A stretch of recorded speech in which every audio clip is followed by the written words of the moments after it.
দেখুন, আমরাও মনে করি যে সাংবিধানিক পদগুলোতে সাংবিধানিক কমিশনের মাধ্যমে নিয়োগ হতে হবে, এবং এই দাবিটি আমরা তুলেছি। গণসংহতি আন্দোলনের পক্ষ থেকে গণতন্ত্র মঞ্চ তুলেছে তার প্রতিষ্ঠার সময় থেকেই। এটা একেবারেই বলতে পারেন যে আমাদের গণতন্ত্র মঞ্চের নিজস্ব দাবি। এমনকি সংখ্যানুপাতিকের দাবিও বাংলাদেশের প্রগতিশীল রাজনীতির পক্ষ থেকে প্রথম তোলা হয়েছে।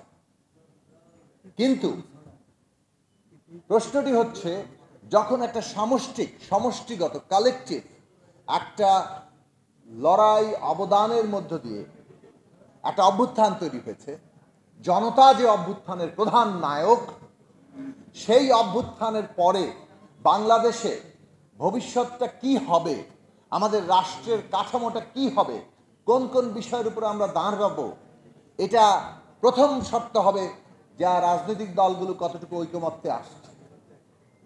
যেটুকু ঐকমত্যে আসছে সেটা তো একটা আমাদের বড় অগ্রগতি, সেটাও কিন্তু জনগণের অনুমোদন লাগবে। আর যেসব বিষয়ে ঐকমত্য হচ্ছে না, সেই সব প্রশ্ন একটা রাজনৈতিক প্রস্তাব, এইটা ফয়সালা করার সিদ্ধান্ত নেবে জনগণ। যেমন আমরা ঐকমত্য হলেও সেটা জনগণ ফয়সালা করবে, তেমনি যেসব বিষয়ে ঐকমত্য হচ্ছে না তার শান্তিপূর্ণ গণতান্ত্রিক পথ হচ্ছে জনগণ সেটার ফয়সালা করবে।